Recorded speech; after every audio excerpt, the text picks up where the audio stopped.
Hello and welcome. You are here with me for Monday Musing number 46, which means this is my 322nd video in a row for the year of 2019. That is a whole lot of videos to do in a row. Last week, I let you know that Donnie was here, and I had hoped we would be able to do some videos. Unfortunately, we did not. We were able to do a lot together. We had a lot that we wanted to get done, and we got everything done except for the videos. Donnie had injured his back, and it got pretty bad, so he spent one full day in bed, and that was our video day. That's where he needed to be. He needed to be recovering.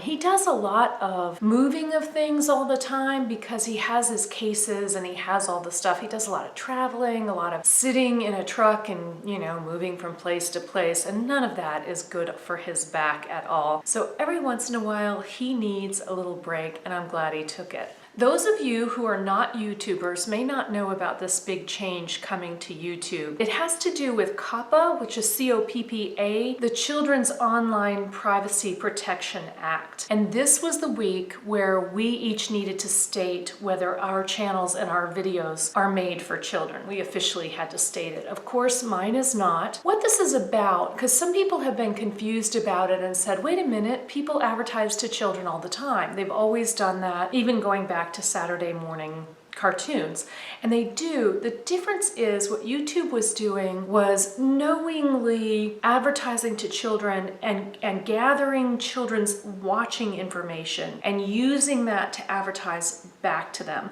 And they were telling the FCC that they weren't doing that, while at the same time telling the advertisers that they were. And I talked about this a bit previously in one of my Monday Musings, but this is the week where we started having to officially say what is going on.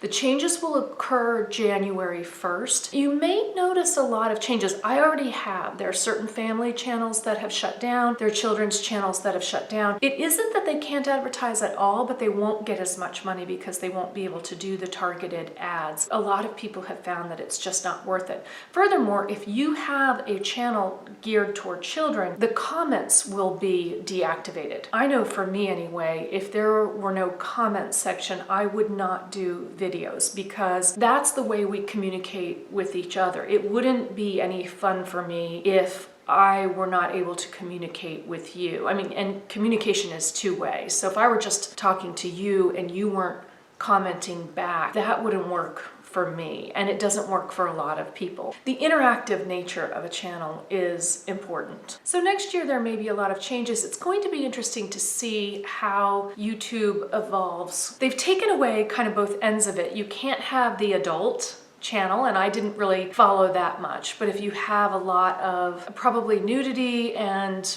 maybe violence, I don't know, things that are too adult, you can't have that. And now too, the children you can, but it's so limiting, it's hardly worthwhile. So that makes YouTube more sort of middle of the road, mainstream. And by adult, they mean 13 and above, interestingly. I did check my channel, and I actually have 0% under the age of 18 is what's listed on my channel. I'm definitely not making videos for children and do not intend to. My jewelry made YOTA Styles 2020 wish list. I'm so excited about that. It's always so exciting to see people talking about my jewelry on other channels. It took me a while to see this video, which is odd because I am subscribed to her. Of course, I've been so busy that I could see where maybe I had missed it. But a lot of times I've noticed that I won't see somebody's channel that I'm subscribed to, and I have to literally go in and just type it in and make sure I've seen all of their videos. And for me, YOTA is one of the people that I have to do that for, otherwise I might miss one. Of course, I will put that video below so that you can take a look at it. I also just started using the community tab this past week. It was the first time I had really discovered it, and I conducted a survey, and that survey was about Vivienne. And this is Vivienne right here. This is Vivienne. She is Louis Vuitton's mascot. And I did a little survey asking what you think about Vivienne, because I love Vivienne, but I have noticed that a lot of people do not. 76 of you voted, and here are the results. 22% of you said, yay, I love Vivienne. Of course, I didn't vote, but that's where my vote would have been. 16% of you said, ugh, I don't know what Louis Vuitton was thinking. The plurality, 33% said, I can take her or leave her. And 29% of you said, who?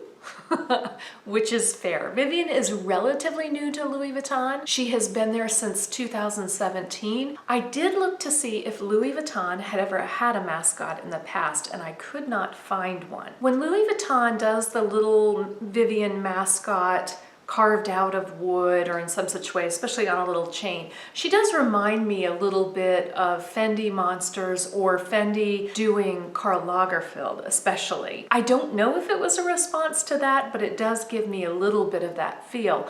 I do like Vivienne though, and I really do like the Christmas animation this year. Last week on the channel, I did unbox this. This is the Louis Vuitton Christmas animation mini pochette, and this is the one where Vivienne is in Venice. This one is my favorite, although I liked them all honestly this year. So that was one of the videos that I did. I also talked about 5 reasons not to buy a Chanel Jumbo, and that had been inspired by a Maya Lynx. People have done this type of video in the past, 5 reasons to get something, 5 reasons not to get something. And Amaya Lynx had done this video on 5 reasons not to get a Birkin bag, even though she loves a Birkin bag. She recognizes that there are reasons not to get it.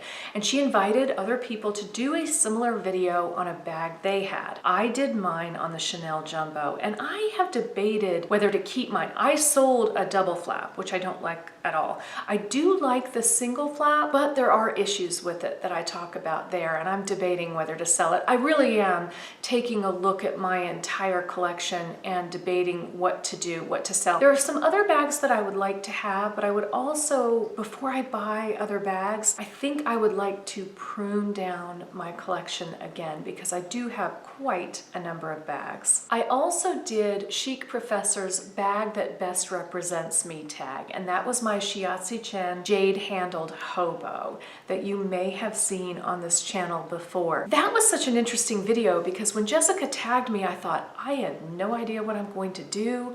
I can't imagine a bag representing me, and I had to think about it. After I did, it was clear to me that was the bag. I did enjoy doing that video, and I tagged a number of people and look forward to seeing their videos. I also did jewelry minutes. I did what is a bail, what is a sautoir necklace, and also the difference between etching and engraving. I'm not exactly sure what is happening next week. I do have another unboxing for you, and if you've been watching my videos, you may be able to guess what that unboxing is going to be. I'm filming a couple of other videos here today. I have some other ideas, and of course, I do have jewelry minutes planned for you. There you go. I'm over halfway through November in my effort to upload a video every day for 2019. I can't believe it is coming to an end. It has been a lot of work, as you can well imagine. I'm definitely looking forward to the end, but I'm also kind of getting nostalgic. I'm missing it in a way, doing it every day, but then again not. I'm looking forward to a break, I have to admit. So I have mixed emotions about the whole thing. If you haven't subscribed, please do. I would love to see you here again.